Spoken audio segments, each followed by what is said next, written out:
Elle s'appelle Christine Bell, elle est mannequin, aujourd'hui reconvertie en personal shopper. Oui, venez, on vous attend sur notre plateau. Voilà, et elle va me donner quelques conseils. C'est dans notre talk, on vous l'a dit. Bonjour, bienvenue. Bonjour Fatim, bonjour. Bonjour Christine, bonjour à vous. Merci d'être là, d'illuminer notre studio de par sa façon de se vêtir. Merci pour l'invitation, je suis très honorée. Tout l'honneur et tout le plaisir est pour nous. Christine Bell, oui. On va parler un peu de vous à nos téléspectateurs. Christine Bell, on a dit mannequin, aujourd'hui à la recherche d'autres inspirations qui vous ont mené vers le métier de personal shopper. Oui, je suis Christine Bell, j'ai été mannequin pendant de longues années au Cameroun et en France. Et quand je suis arrivée en Côte d'Ivoire, j'ai commencé par créer une agence de mannequins qui s'appelait Kwayo. Et à force de travailler, de relooker, de façonner les mannequins, il y a plusieurs personnes qui ont commencé à me contacter. Et voilà comment je me suis retrouvée personal shopper, conseiller vestimentaire. Par la force des choses. Ouais. Alors certaines personnes ne connaissent pas encore ce métier, on le rappelle, qui est nouveau hein, dans l'univers de la mode. Ouais. Personal shopper fait quoi exactement, un personal shopper? Un personal shopper fait les courses pour le client. Ça veut dire qu'il y a des personnes qui sont énormément occupées, qui ne peuvent pas aller faire les courses elles-mêmes ou qui ne se connaissent pas en tant que telles et qui aimeraient avoir de meilleurs conseils. Donc, personal shopper, tu fais les courses pour cette personne et tu viens. Eh bien, c'est magnifique. Hein. Pour cela, il faut tenir compte des formes et des morphologies. Comment tenir compte des formes et des morphologies pour mettre en valeur une personne? Quand on est personal shopper, avant d'aller faire les courses, donc automatiquement on rencontre la personne, on discute avec, on essaye de voir quels sont ses goûts, dans quel secteur la personne évolue et tout. Et bien évidemment, ça permet de voir comment est-ce que la personne, quelles sont ses formes et tout, sa morphologie comme vous dites. Et après, ça permet aussi, cette rencontre-là, de vraiment cibler, connaître la personnalité de la personne. Ben après, maintenant, la morphologie, oui, quand tu vois visuellement, quand tu rencontres une personne dès la première fois, tu vois comment quelle est sa morphologie et tu essayes de l'habiller vraiment en l'occurrence. Parce que c'est vrai qu'on n'est pas tous formés pareil, on n'a pas toute la même morphologie. Et il faut savoir mettre tout un chacun en valeur. Et justement, parlons des différentes morphologies hein, sur lesquelles on peut tomber. C'est vrai que la mode classique nous recommande des formes avec des lettres comme A, H. Comment vous nommez les différentes morphologies, vous? Moi, travaillant presque essentiellement avec une clientèle africaine et beaucoup de personnes qui ne connaissent pas, je préfère ne pas très souvent leur parler de A, B, C, H. Je préfère leur parler vraiment de leur corps. Ensemble, on voit ce qu'elles veulent mettre le plus en avant, des côtés positifs de leur morphologie, qu'est-ce qu'il faut camoufler, qu'est-ce qu'il faut mettre en avant et tout. Et ça permet, parce que si tu arrive devant une cliente qui ne se connaît pas elle-même, tu lui dis morphologie A, B, C, A c'est ci, H c'est comme ça, elle va vite oublier, vous voyez. Alors que si vous lui expliquez que, bon écoutez madame, vous avez peut-être plus de poitrine, peut-être moins de hanches, la taille marquée, c'est ce qu'il faut mettre en valeur, elle comprend mieux, elle assimile mieux. Mais c'est vrai que si tu arrives sur le marché africain avec les standards classiques, on va dire plus pardon, à l'occidental, ça ne marche pas automatiquement en fait. Est-ce que vous êtes ce genre de personal shopper à vouloir retravailler les formes de certains de vos clients? Parce que vous regardez, vous vous dites ici ça peut être difforme. Est-ce que vous essayez, soit par le sport ou autre chose, par des régimes amaigrissants, de pouvoir corriger? Non, du tout, parce que moi, j'y connais absolument rien. Si tu veux corriger ta morphologie, il faudra aller voir un diététicien. Moi, j'aide juste à mettre en valeur ce que tu as déjà. C'est-à-dire que tes formes et tout, moi je ne peux pas arriver et te dire non, tu dois aller faire du sport. Non, je ne peux pas. Tu as un gros ventre, un gros bide. Mais si tu as un gros ventre ou un gros bide, il faut aller voir le diététicien. Il faut vraiment qu'on apprenne à donner de la valeur à chaque corps de métier. Oui. Moi, je ne peux pas arriver sur personnel shopper, je m'avais donné des conseils de diététique. Non, ce qui marche avec moi ne marche pas automatiquement avec l'autre. Il faut déjà connaître qu'est-ce qui permettra à l'autre de brûler ses calories et tout. Et moi, je suis incapable de le faire. Mais par contre, vous êtes capable de dire à une personne qui a un gros ventre, par exemple, qu'il ne faut pas mettre... Oh là là, mais non, mais c'est un exemple, sérieux. Non, mais ça vous concerne. On a tous quand même quelques complexes qu'on a envie de cacher. C'est vrai. Voilà, ou enfin pas cacher forcément, mais essayer d'améliorer. Voilà, pour que ce ne soit pas la chose sur laquelle les gens vont rester dès qu'ils vous voient. Oui. Donc vous arrivez à donner justement des conseils dans ce sens-là pour, par exemple, camoufler un ventre qu'on n'a pas envie de montrer, ou des bras par exemple qui sont un peu trop, qui sont pas comme on veut, voilà, parce que ce soit les hommes ou les femmes, parce que c'est vrai que c'est toujours des complexes, on a tous des complexes, ça il faut le dire, qu'on soit mince ou en forme et tout, on a tous des complexes. Et même quand tout le monde vous fait des beaux compliments, vous avez quand même un complexe. Même la plus belle femme du monde a quand même un petit complexe quelque part. Parce que généralement on dit, on reste là, la posture, on fait entrer le ventre, mais c'est gênant. C'est difficile en fait, on peut pas rester longtemps sans respirer, non, c'est pas possible. Non, mais comment on peut s'habiller dans ces conditions? Ça dépend de tout un chacun. Ça dépend de tout un chacun, vraiment. Parce que quand tu as du ventre, comme vous dites, ça dépend des tenues. Il faut savoir choisir ses tenues de manière adéquate. Par exemple, il y a des personnes qui ont du ventre, mais il n'est pas très... Il n'est pas gros, il est peut-être plus lâche et tout, il n'est pas très épais. Donc ça dépend. Moi, particulièrement, je conseille surtout aux femmes d'éviter de cintrer la taille, de marquer la taille. Vous voyez, vous mettez des trucs, peut-être vous pouvez mettre un décolleté un peu plus plongeant qui va capter l'attention, ou alors mettre plus vos hanches en valeur et laisser tomber. Mettez plus des robes droites. Vraiment, même si on veut marquer la taille, si on aime bien marquer sa taille, il faut mettre des ceintures très fines. En fait, il faut éviter de mettre des accessoires qui captent l'attention sur la partie que vous voulez camoufler. Et justement, vous nous avez donné un petit conseil. On va prendre votre morphologie. On va prendre une tenue qu'on peut porter de différentes façons. On va déjà aller sur ce cas-là. Donc, vous avez une tenue chez vous que vous aimez beaucoup. Vous voulez la porter plusieurs... Parce qu'une fois que vous portez une tenue, quand elle vous va bien, c'est compliqué après. On se sent bien à l'intérieur. Voilà, tout le monde a remarqué la tenue. Du coup, on ne peut plus porter sa tenue. Est-ce que... on a honte, on se dit, si on porte, on dira dans le jargon ici que je bisse les tenues. Oui, voilà, parce que c'est vrai qu'on aime peu, c'est de la société de consommation en fait actuelle qui nous incite à ça. On a tendance à ne pas vouloir renouveler les vêtements parce qu'on se dit non, les autres ont déjà vu ça et tout, mais un vêtement, ça se match, ça se mixe différemment. Ça se mixe, il faut pouvoir les associer différemment. Exactement. Alors c'est un exercice qu'elle a donc essayé de faire pour nous présenter les différentes tenues, les différents looks.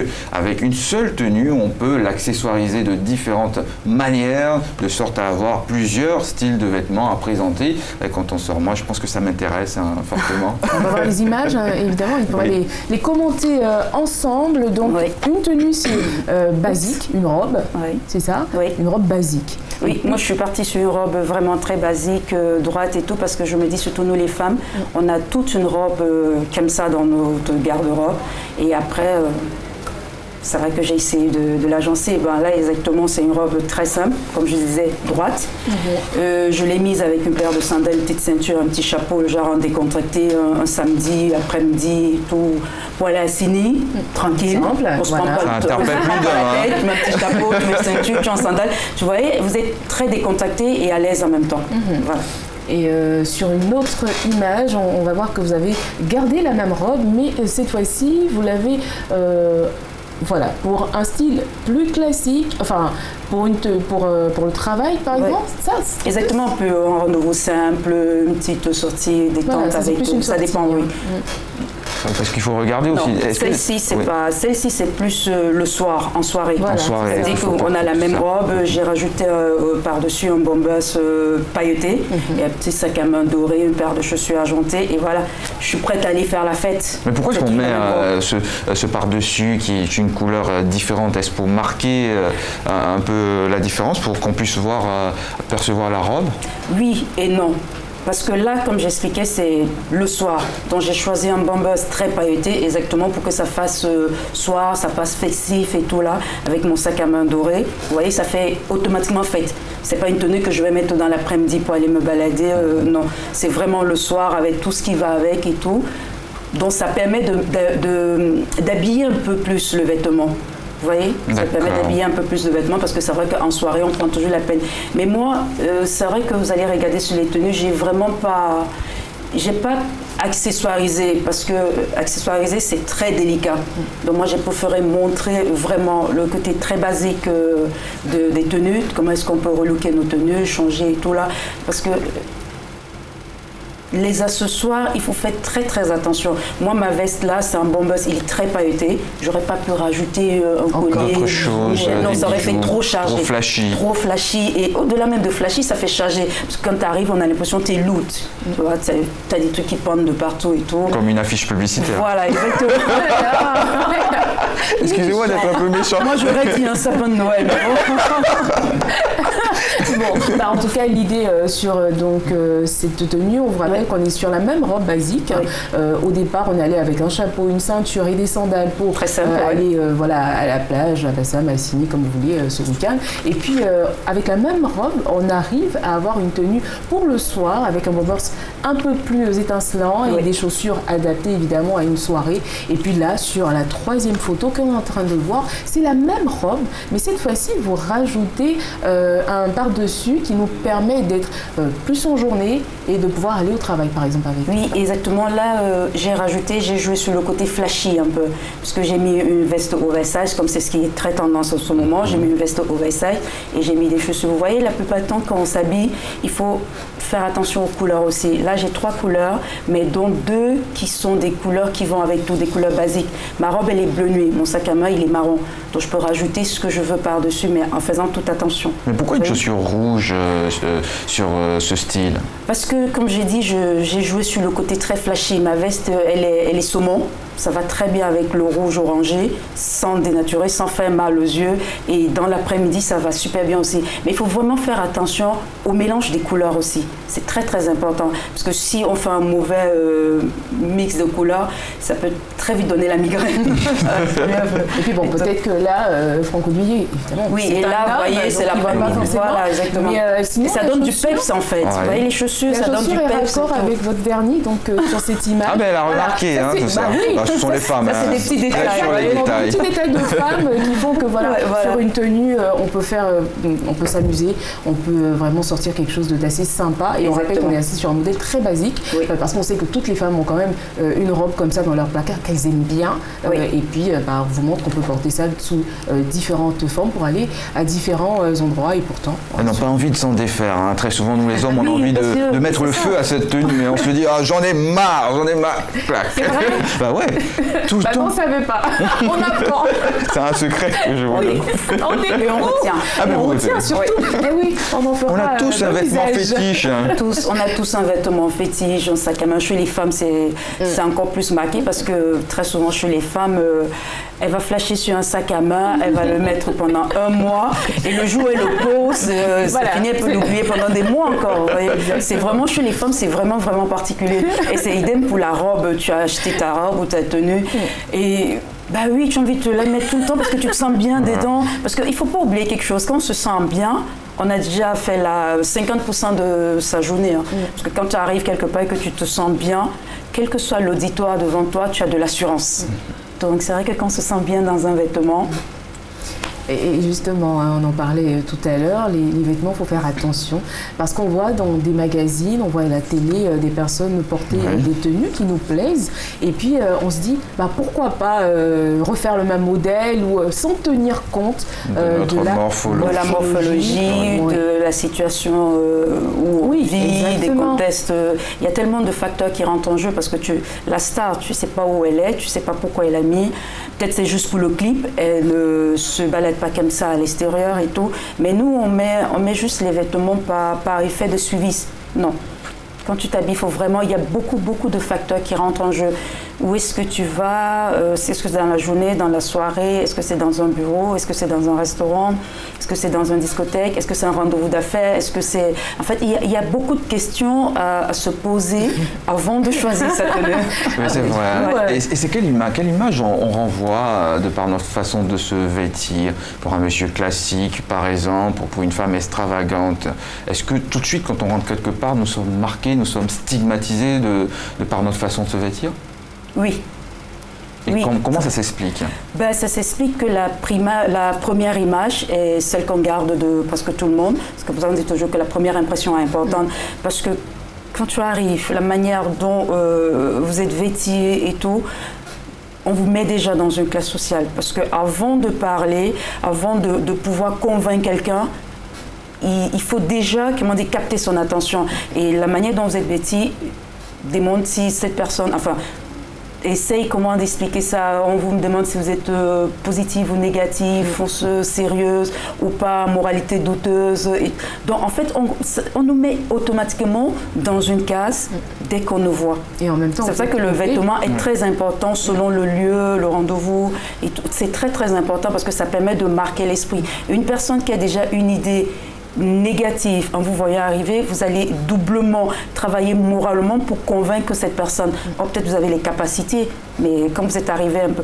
Imaginez, vous arrivez en point d'entretien en banque et vous arrivez en jean, même si vous avez une chemise blanche, le recruteur, il va vous regarder de haut. Tant vous avez les capacités. Mais comme c'est un secteur où on veut plutôt que vous arrivez en costume, avec une cravate, dans une certaine tenue, peut-être que vous n'avez pas les capacités, mais comme vous avez déjà la tenue adéquate, on vous écoute. On va vous écouter nettement mieux que la personne qui arrivait en jean de manière beaucoup plus décontractée. Vous voyez, donc c'est vraiment important le vêtement. Vous avez déjà mis les pieds dans le plat. Et quels sont généralement les faux pas en matière de mode qu'on fait de façon usuelle? Chez les hommes ou chez les femmes? D'abord, on va commencer par les hommes. Par les hommes. On peut voir comme c'est sur l'image, j'espère qu'on va montrer. Oui, mais les hommes. Très souvent chez les hommes, là c'est des costumes, vous voyez. Les hommes qui mettent des blazers. Mettez un blazer, ça dépend. Les blazers ont plusieurs types de boutons. Vous avez les blazers à un seul bouton, vous avez les blazers à 2, vous avez les blazers à 3. L'erreur que beaucoup commettent souvent, c'est qu'ils mettent des blazers déjà trop près, on va dire quoi? Trop serré du corps. Trop serré, trop près du corps. Mode. Voilà. Oui, mais la mode, il faut savoir comment suivre la mode. Il ne faut pas la suivre bêtement. Donc, quand vous avez un blazer à un bouton, avant de vous asseoir, il faut ouvrir le bouton de manière très élégante et discrète et vous asseoir. Ça vous permet d'être moins coincé, d'avoir l'impression que vous êtes trop à l'étroit dans votre vêtement. Et d'être étouffé dans son vêtement. Quand vous avez un blazer à 2 boutons, celui du haut est fermé. Non, pardon, celui du bas est fermé, celui du haut, il est ouvert. Il est ouvert. Pareil, avant de vous asseoir, vous l'ouvrez. Quand vous avez un blazer à 3 boutons, celui du milieu est fermé. Celui du haut, vous pouvez le fermer, mais pas très souvent, mais celui du bas doit être ouvert. Quand vous avez un blazer croisé, le dernier bouton là, il doit toujours rester ouvert, jamais le fermer. Parce que de fois, on voit ça dans la ville, on voit des personnes très bien habillées, mais tout est... Non. Le blazer, le dernier là, il doit toujours rester ouvert. Déjà, ça permet d'être à l'aise. Et après, même quand tu as arrêté, tu vois, tu peux mettre ta main facilement dans la poche. C'est vraiment des petits détails où les gens ils font pas souvent très attention. Là, je suis très attentif parce que ça nous concerne. On ne fait pas très attention dans le quotidien. C'est des faux pas et qui sont un peu gênants parce qu'on se retrouve dans l'inconfort alors qu'on pouvait avoir ces astuces pour faciliter notre vie. Juste d'un petit détail pour changer la donne. En fait. Et oui, et là, la sensation de bien-être. Effectivement, sensation de bien-être. Là, à l'écran, on observe des images. Nous allons pouvoir les commenter. Alors, 2 images, l'une à gauche et l'autre à droite. Oui. Alors, qu'est-ce que vous pouvez dire? Ça, ici, c'est des images, je suis déterminée, qui parlent des ceintures. Si vous voyez, c'est l'image de gauche. On a mis la croix. L'image de droite, elle est verte, l'autre, elle est rouge. Pourquoi? Parce qu'on parle des ceintures. Chez les hommes, la ceinture doit être toujours de la même couleur que la chaussure. Donc, si vous avez une ceinture marron, vous ne devez pas mettre une chaussure noire. Toujours. Ça ne passe pas. Non, ça passe pas. Ça passe pas. Bon, on va faire le test là. Ah bon, tu t'es sûr? Tu veux créer un scandale? Enfant qu'Olivier, il a bien géré. On va pas se ceinture. Il est habillé très décontracté aujourd'hui, d'ailleurs très bien habillé. Merci. Pour Fatim. Je suis bien looké. Hein. Un peu de pression quand même aujourd'hui. Quand on reçoit un personal shopper, c'est sûr que... Faut contrôler tout ce qu'on met. Voilà. Parce qu'on se dit, oula, imaginons. Non, mais de toute façon, la mode, elle est instinctive. Il y a beaucoup de personnes qui savent comment s'habiller. Le tout, c'est pas de suivre la mode. Le tout, c'est de savoir bien se mettre et d'être à l'aise dans ce qu'on porte. Oui. Et d'autres images donc, à l'écran qu'on peut voir, toujours avec de monsieur, avec des images, l'une de gauche, l'autre de droite. Qu'est-ce qu'on peut faire comme commentaire? Ici, c'est pareil. Là, c'est pareil. Sur cette image, on voit... une personne, un monsieur avec une ceinture et l'autre sans ceinture. C'est pour vous expliquer que quand vous mettez un pantalon avec une chemise il faut toujours mettre une ceinture, parce que c'est vrai que c'est aussi un peu une mode qu'on voit. Certaines personnes mettent un pantalon de ville sans ceinture. De toute façon, je suis un homme, un pantalon sans ceinture, ça ne le fait pas. Vous avez compris, hein? Un pantalon sans ceinture, ça ne le fait pas. Il faut toujours... La ceinture, c'est un accessoire très, très important chez les hommes. Après, il faut bien choisir sa ceinture aussi, parce qu'un pantalon en toile, tu ne vas pas mettre une ceinture de jean dessus. Les boucles sont différentes, les longueurs sont différentes, l'épaisseur est différente. Il faut toujours bien choisir sa ceinture selon le tissu du vêtement qu'on porte. Je suis bluffé. Et quand on a un petit doute, effectivement, on fait appel à un personal shopper. Ça règle les problèmes et après, on est tranquille. On a tellement de questions à vous poser, tellement de choses à vous demander. Mais évidemment, une émission, c'est un peu court et donc on ne peut pas forcément faire le tour. Mais si vous avez des questions, n'hésitez surtout pas à nous revenir si vous êtes très mail. C'est la matinale vacances avec s@rti.ci et notre numéro de téléphone. Oui, numéro de téléphone qui va s'afficher donc à l'écran, que vous allez pouvoir voir, numéro WhatsApp, vos questions, vos vidéos que vous allez pouvoir nous envoyer, Fatima. Avant de terminer notre entretien, on va bien sûr lui demander à notre invité qu'est-ce qu'il faut faire pour pouvoir, pour pouvoir bien se vêtir, même si nous n'avons pas toujours les conseils d'un personal shopper au quotidien. Pour pouvoir bien se vêtir, il faut déjà s'accepter tel qu'on est. Et après, connaître quels sont ses atouts, quels sont les côtés négatifs de sa morphologie. Ne pas suivre la mode, mais plutôt avoir sa propre personnalité. Suivre sa propre personnalité, parce que quand tu te connais, tu suis ta propre personnalité et tu peux facilement mettre ce qui te met en valeur. Vous voyez ?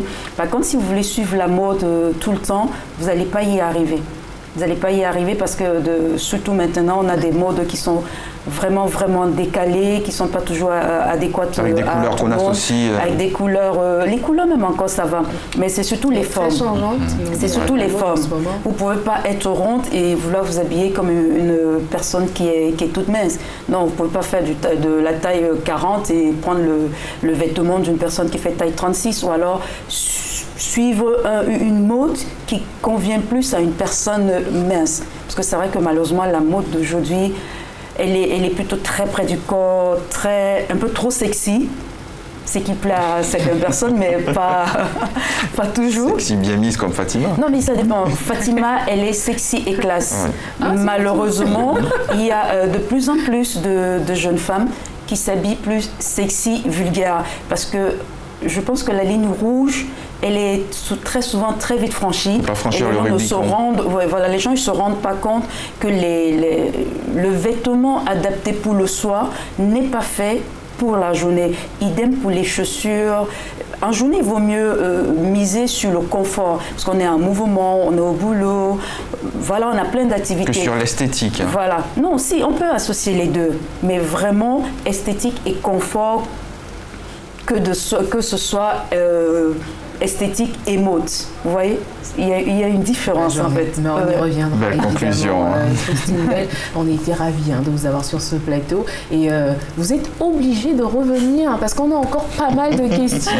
Et ce sera avec plaisir. Aussi. Mais en attendant, on va vous accompagner avec notre rubrique sportive tous les matins. Et aujourd'hui, on va parler de natation. La natation, sport et vêtements, silhouette. Ça vous dit, vous faites le sport ? J'avoue, c'est mon point faible. Je ne suis pas du tout sportive, mais je devrais l'être. J'essaye de me mettre à chaque fois, de me motiver. J'aimerais bien trouver des personnes qui peuvent faire du sport avec moi. Même en salle, je n'ai pas la motivation, je pense. Mais c'est très important. C'est très important pour la santé physique et morale. Parce que c'est vrai que les quelques fois que je fais du sport, je suis fatiguée, mais après, je suis bien.